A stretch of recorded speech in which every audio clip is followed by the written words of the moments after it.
Welcome back everyone, it's time for round 2 of our deep dive into more controversial titles that rocked Sony's gray box back in the day. Last time we peeled back the curtain on some wild ones, and if you thought that was intense, buckle up, because today we're cranking the dial even higher. The late 90s were a battleground for gaming, with violence debates raging, moral panics flaring, and developers pushing every limit they could find. From blood-soaked brawlers to technical train wrecks, we've got another lineup of PlayStation 1 legends that proved controversy wasn't just a buzzword, it was a badge of honor. Be sure to hit that like button if you're ready, and subscribe if you haven't, and let's jump into the chaos of part 2 of 10 more controversial PlayStation games.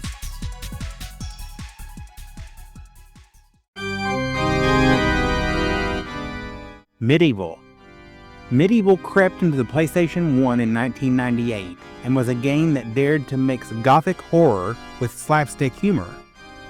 Casting you as Sir Daniel Fortescue, a skeletal knight yanked from the grave to slash through hordes of undead foes. This quirky action-adventure title didn't just win fans, it stirred up a storm of controversy. Parents and critics clutched their pearls over its dark themes: death, resurrection, and a world dripping with eerie vibes, which they feared might be too much for the younger gamers flocking to the PlayStation. The violence, though wrapped in a fantasy setting, had watchdog groups pop up in arms, worried it could desensitize kids to gore or plant disturbing images in their heads. And then there's the humor.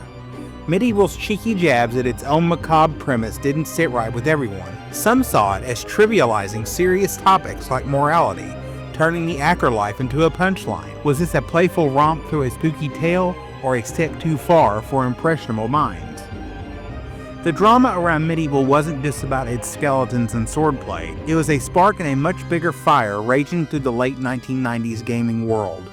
As video games exploded in popularity, so did the panic over their influence on youth. The era was thick with debates about virtual violence, and Medieval still caught heat in a climate already primed for suspicion.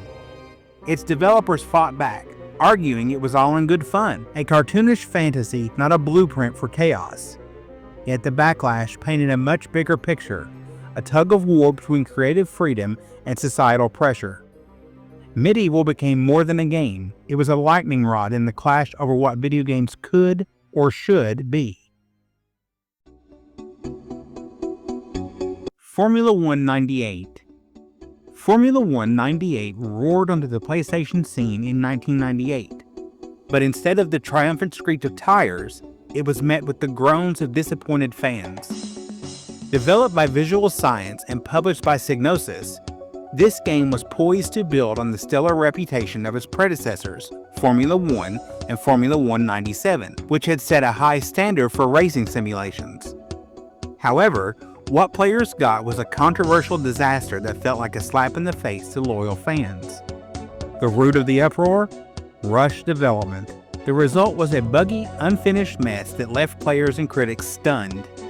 Visually, it was a step backwards. Graphics suffer from pop-up scenery that materialized out of thin air, tearing textures that shredded immersion, and a draw distance so limited it felt like racing through a haze. Compared to the crisp, polished visuals of earlier titles, Formula 1 98 looked like a downgrade, despite the PlayStation's growing capabilities. Gameplay was equally dismal, with car handling that was lumbering and awkward. Vehicles felt unresponsive, prone to spinning out under braking, and unforgiving even for minor errors.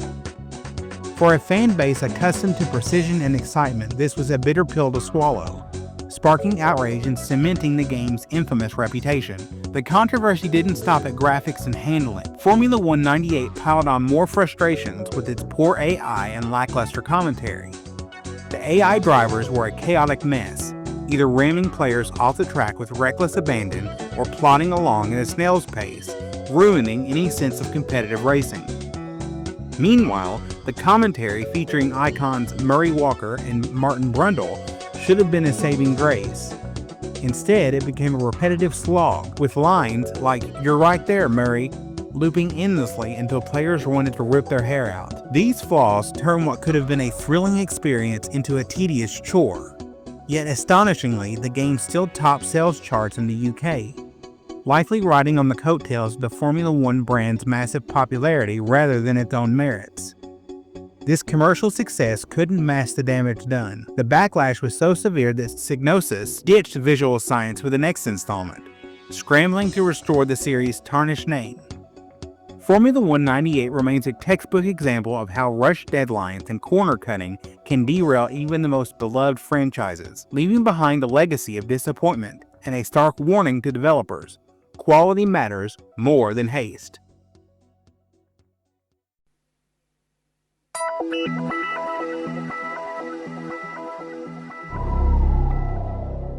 Syndicate Wars. Syndicate Wars released in 1997 by Bullfrog Productions and stirred mild controversy with its unapologetic dive into violence and dystopian themes, arriving at a time when video games face growing scrutiny for their content. As a sequel to the revered Syndicate, this title thrust players into a bleak, futuristic world where they controlled a squad of cyborg agents, completing missions for either the ruthless Eurocorp Syndicate or the fanatical Church of the New Epic. The gameplay was drenched in destruction. Players wielded an arsenal of futuristic weapons like plasma lances and nuclear grenades, mowing down enemies and even civilians with chilling freedom. This cavalier approach to violence, including the ability to level entire cityscapes and slaughter innocents, raised eyebrows in an era still grappling with the cultural impact of video game gore. Adding fuel to the fire, the German release of Syndicate Wars was censored. Blood effects were scrubbed, and civilian cries of distress were silenced to comply with the country's strict content laws, a move that underscored the game's graphic edge. Yet despite its provocative nature, Syndicate Wars didn't ignite the same firestorm as contemporaries like Mortal Kombat or Grand Theft Auto, likely due to its niche appeal and sci-fi aesthetic that framed its brutality in a less realistic, almost cartoonish light. Still, its mature themes, corporate tyranny, mind control, and moral decay pushed boundaries, quietly challenging what was deemed acceptable in a console game aimed at a broad audience. Beyond its thematic boldness, Syndicate Wars sparked a quieter but equally passionate controversy among gamers with its PlayStation port, which strayed far from the PC original and left fans delusioned. The PC version had earned praise for its depth. Players could research new tech, freely select missions, and revel in a grimly atmospheric intro narrated by a disembodied AI. The PlayStation adaptation, however, stripped away these elements, replacing the iconic intro with a brighter, less dystopian cinematic and locking players into linear mission structure that felt like a betrayal of the game's tactical roots. Technical compromises further stoked the flames. The absence of mouse support led to clunky controls on the dual analog controller, while the fixed camera and awkward squad management made the already steep difficulty curve punishingly steep. The multiplayer mode, a rare co-op feature allowing up to 4 players to control agents via a multitab, promised innovation, but stumbled with a convoluted interface and restrictive mechanics, frustrating those who saw its potential. For purists, these changes turned a cult classic into a shadow of itself, igniting heated debates within gaming communities about the perils of console ports and the sanctity of a game's original vision. Though it never escalated into a mainstream uproar, this rift highlighted a growing tension in the late 90s between ambitious PC designs and the limitations of console hardware, cementing Syndicate Wars as a polarizing title among its dedicated following.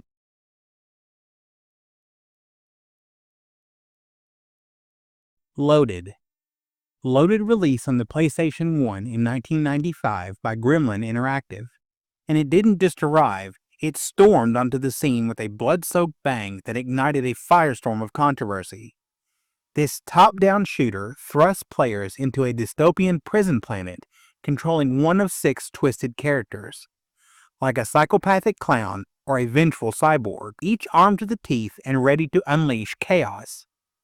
What set Loathe apart wasn't its plot, but its unrelenting violence. Enemies didn't simply fall when shot, they exploded into gory chunks, blood spraying across the screen in a visceral spectacle that felt like a deliberate taunt.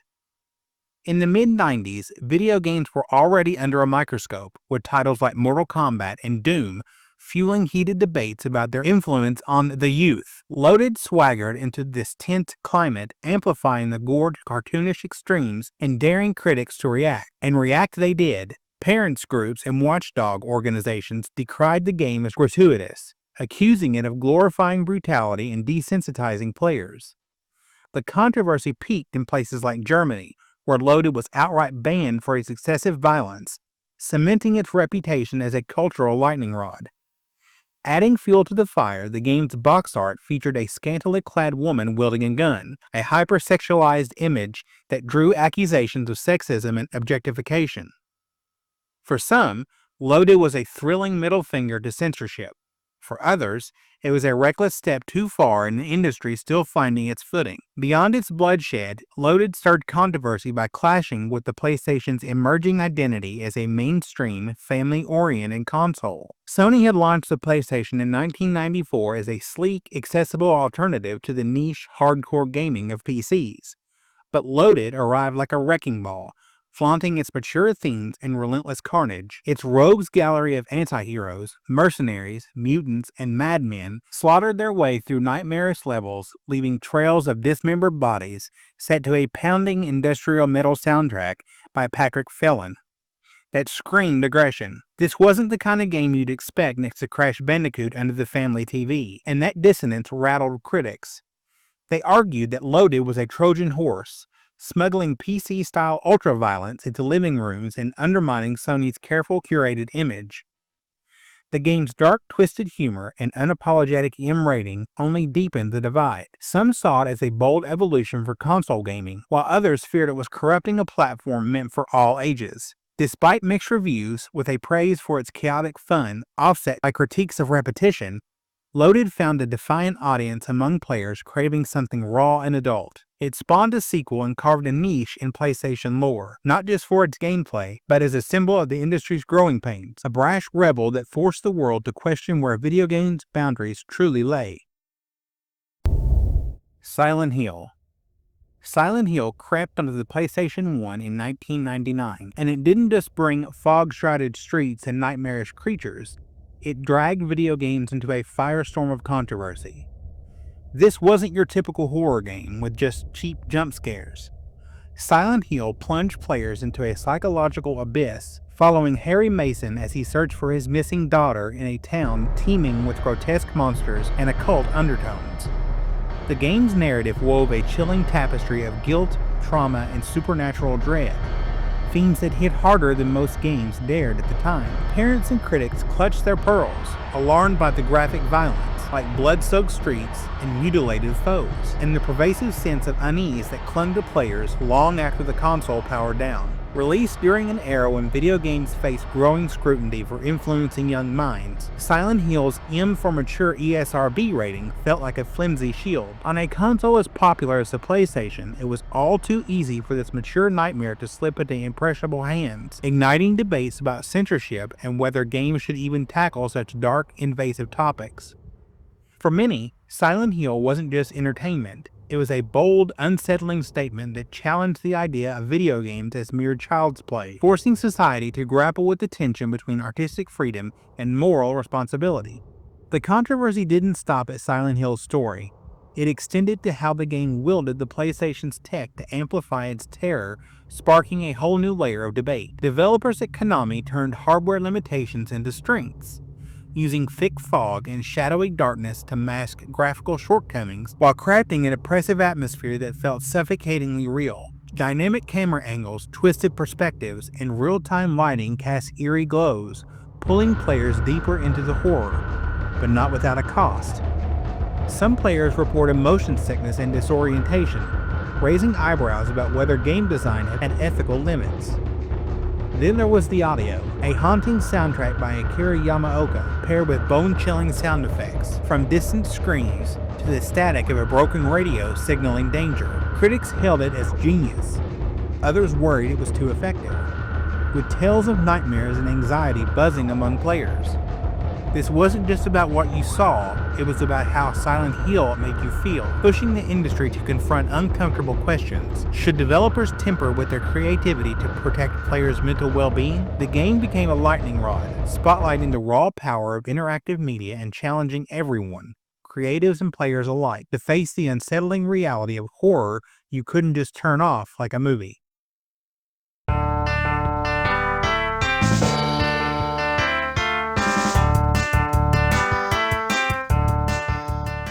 Before we move on with our list, I'd love to know what you think so far. Sound off in the comments below if you're enjoying this video. And while you're down there, be sure to hit the like button. It helps out more than you know. And be sure to subscribe so you don't miss any upcoming videos. Okay, back to the list.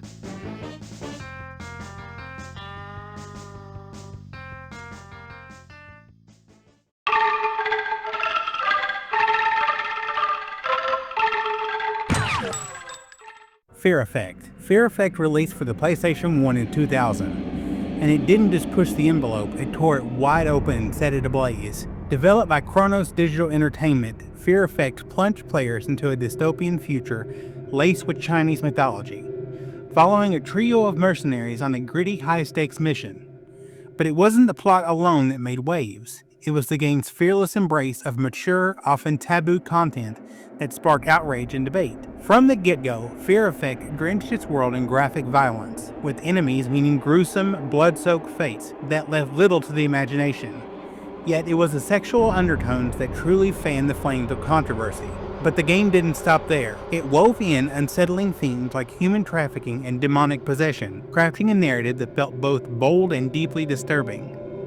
At a time when video games faced growing scrutiny for their influence on younger audiences, Fear Effect challenged the PlayStation's family-friendly reputation, igniting fierce discussions about censorship, age ratings, and whether developers should rein in their creative risks. For some, it was a daring masterpiece. For others, it was a step too far. The controversy surrounding Fear Effect didn't end with its themes. It extended to its very execution on the PlayStation 1, where ambition clashed with hardware reality, leaving players and critics bitterly divided. Visually, the game was a stunner, boasting a cel-shaded art style and pre-rendered backgrounds that aimed for a cinematic flair, a rarity for the era. But beneath this glossy surface lay a host of technical woes that turned admiration into frustration. The controls were clunky, especially in combat, where precision was critical but hard to achieve. Fixed camera angles, while stylish, often obscured enemies or made navigation a nightmare, forcing players into awkward, disorienting encounters. Then there was the gameplay itself.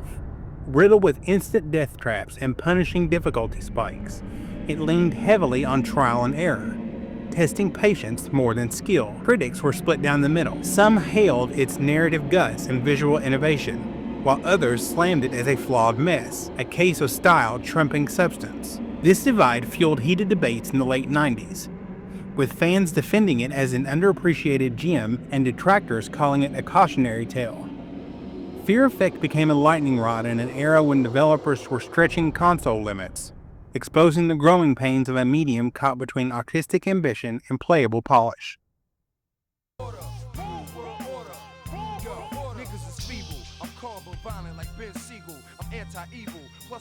Wu-Tang Shaolin Style.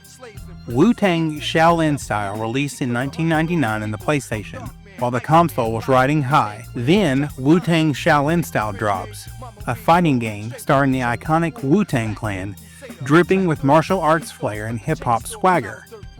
But beneath the hype, this game stirred up a storm of controversy that went beyond its button-mashing brawls. For starters, its roots were tangled in the ashes of Thrill Kill, a game we may or may not be talking about later, a cancelled PlayStation title that was axed for its over-the-top gore and depravity.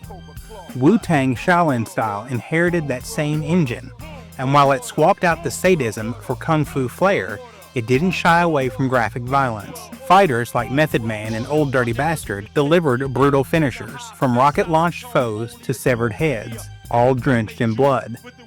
This landed smack in the late 90s crosshairs of gaming backlash, when parents and critics fretting over its mature rating and easy access on a mainstream console. Adding fuel to the fire, the game shipped the parental lock code in the manual to toggle the gore. For Wu-Tang fans, it was a gritty love letter. For the Pearl Clutchers, it was a violent menace threatening impressionable minds. But the controversy didn't stop at the blood and guts. It was the clash of ambition and execution that turned Wu-Tang Shaolin Style into a lightning rod for gamers too. Touted as a groundbreaking 4-player fighter, a rarity for its time, it promised chaotic showdowns with the RZA swinging swords, Ghostface turning to iron, and U-God unleashing cinematic fatalities. The reality?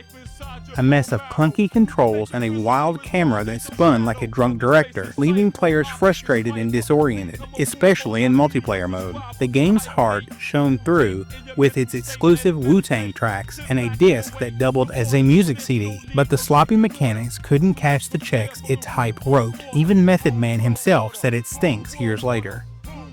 Critics were split. Some praised its bold vibe and the clan's voice acting, while others trashed it as a half-baked cash grab riding the Wu-Tang's coattails. That divide fueled debates about whether it was a misunderstood gem or a shameless exploitation of a cultural juggernaut. In an era when gaming was flexing its creative muscles, Wu-Tang's Shaolin style became a polarizing symbol of what happens when a killer concept stumbles out of the gate, loved by diehards, loathed by purists, and impossible to ignore.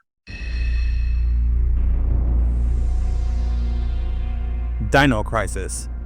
Dino Crisis dropped into the PlayStation in 1999, a survival horror game that swaps zombies for dinosaurs. Starring Regina, a red-haired operative trapped on an island overrun with prehistoric beasts. It sounded like a slam dunk, but this dino-charged thriller stirred up its own brand of controversy from the jump. The big flashpoint? Its graphic violence. Velociraptors didn't just chomp you, they tore you apart in visceral, blood-splattering detail, with death scenes that lingered on Regina's screams as T-Rex jaws clamped down. Coming hot on the heels of Resident Evil's success, Dino Crisis leaned hard into gore at a time when video games were under a microscope. Its mature ESRB rating was a warning, sure, but on a console as ubiquitous as the PlayStation, that didn't stop it from slipping into younger hands, sparking outrage from watchdog groups who saw it as just another violent nail in gaming's coffin. Capcom argued it was just thrilling fun, a popcorn flick in game form. But the debate raged. Was this a bold evolution of horror or a reckless escalation of bloodshed in an industry already on thin ice?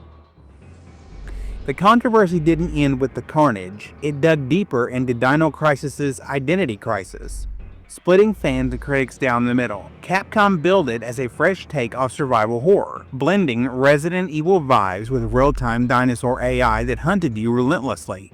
No scripted spawns, just pure, unpredictable chaos. Sounds awesome, right? Except the execution stumbled. Those dinos came with janky controls and a fixed camera that turned tight corridors into a nightmare. Inventory management, cribbed from Resident Evil, felt clunky with limited slots, forcing brutal choices between ammo and health mid-dino chase. Some hailed it as a tense, innovative gem. Others slammed it as a Resident Evil knockoff with scales, crying foul over recycled mechanics dressed up in a prehistoric skin. The backlash peaked in Japan, where its panic horror label didn't fully land. Players wanted more action, not slow burn dread.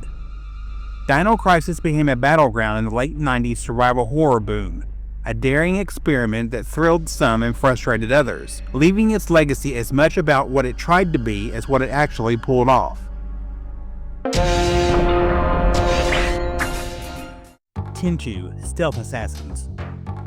Tenchu Stealth Assassins snuck onto the PlayStation 1 in 1998, a ninja simulator so raw it practically dripped with controversy from its first shuriken toss. Developed by Acquire and published by Activision, this game dropped players into feudal Japan as Rikimaru or Ayami, stealthy assassins tasked with slicing through corrupt lords and unsuspecting guards. What set tongues wagging wasn't just the premise, it was the graphic violence baked into every encounter.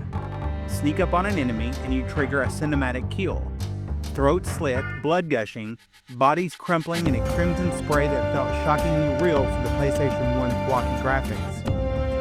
In an era when video games were already dodging flack from the post-Columbine panic, Tenchu's unapologetic gore and its mature ESRB rating made it a prime target for critics and parents who feared it glorified assassination and desensitized players to violence. Adding spice to the stew, the game's stealth mechanics let you toy with foes, lure them, stalk them, strike them from the shadows, turning murder into a twisted art form. For ninja fans, it was a groundbreaking thrill. For moral watchdogs, it was a stealthy menace slipping into kids' hands on a console meant for everyone. But the controversy didn't stop at blood. It sliced deeper into Tenchu's shaky execution and cultural quirks, splitting gamers like a katana through bamboo. The game's stealth was revolutionary. Crouch in the shadows, cling to the rooftops, use grappling hooks to outwit patrols. But it came with a brutal catch: janky controls and a wonky camera that could turn a silent takedown into a clumsy brawl if the angle swung wrong. The AI wasn't much smarter than a bag of rice either. Guards would spot you from a mile off or ignore you entirely, breaking immersion and frustrating players who craved precision. Then there was the voice acting. Thick accents and stilted lines drew chuckles instead of chills, clashing with the game's grim tone and sparking debates about cultural authenticity in its Japanese setting. Critics were torn. Some hailed it as a bold leap for stealth gaming. Others trashed it as a glitchy gore-fest, riding ninja hype post-Mortal Kombat. Released in a time when gaming was stretching its legs, Tenchu Stealth Assassin became a battleground, a daring pioneer that thrilled some and baffled others, leaving a legacy as sharp and messy as the blades it wielded.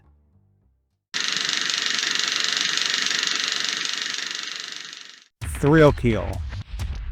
Picture this. It's 1998, and the PlayStation is riding in a wave of edgy, boundary-pushing games. Then along comes Thrill Kill, a fighting game so raw it never even made it to store shelves. Developed by Paradox Development, this 4-player brawler was set in a twisted urban hell, where damned souls, like a cannibal hillbilly wielding a severed leg or a dominatrix with a cattle prod, slugged it out for a shot at reincarnation. The hook? No health bars, just a kill meter that filled with every brutal hit, unleashing gory finishers called thrill kills that range from decapitations to explosive dismemberments. This wasn't just violent, it was a blood-soaked fever dream drenched in BDSM aesthetics and sexual undertones. From fetish costumes to suggestive moves like swallow this. Thrill Kill scored a rare adults-only rating from the ESRB. Think Mortal Kombat but on steroids, but too hot for Sony's no adults-only policy. Publisher Virgin Interactive toned it down for an M rating, swapping thongs for briefs and moans for laughs. But fate had other plans. Enter Electronic Arts, who scooped up Virgin a week before launch, took one look at the gore-fest and axed it, citing it as senselessly violent, a threat to their squeaky clean image. For moral crusaders, it was a dodged bullet. For gamers, it was a forbidden fruit that screamed controversy.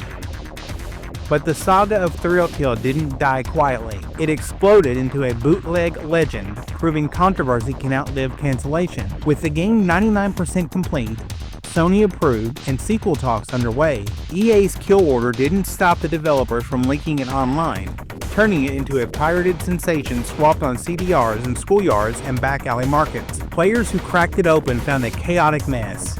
4 fighters clashing in cramped arenas, controls as stiff as a corpse, and AI dumber than the demons it spawned. Yet that raw, unpolished edge only fueled its mystique. Critics who've since played it called it a so-so fighter, hyped more for shock than substance. But back then, it was the holy grail of forbidden gaming, a middle finger to censorship that rode the wave of 90s violence debates. Its DNA lived on, reskinned as Wu-Tang Shaolin style, but the original stayed a dark myth, too depraved for the mainstream, too ambitious for its own good. Thrill Kill became a symbol of gaming's Wild West days, where pushing limits could get you canned, but also canonized. Today, Thrill Kill is tame next to modern gore fests, but in '98, it was the line in the sand, a bloody bondage rap dare asking, how far is too far? And there you have it, another wild ride through the PlayStation 1's Hall of Infamy, where blood, guts, and bad cameras sparked more than just epic gaming sessions. They lit up debates that echoed far beyond the console wars. These titles didn't just play the game, they rewrote the rules, daring to test what gaming could be, even if it meant ruffling feathers or crashing into technical walls. From the shadows of cancellation to the spotlight of moral panic, they've left a legacy that's as messy as it is unforgettable. Hey everyone, thank you so much for watching. What are your thoughts on these games? Have you played any of them? If you have any other suggestions, please put them in the comments and let me know. And they'll probably go in the next episode. But yeah, let me know your thoughts on the videos. Let me know what you're playing. Let me know anything. I love to get a conversation with you going in the comments below. If you liked this video, please leave a like. If you didn't, that other button seems to work pretty well too. If you'd like to support the channel in a more personal way, please check out the links in the description. If you're new here, please consider subscribing for a plethora of gaming-related content, including but not limited to controversial games. Thanks again for watching, and I'll see you in the next one.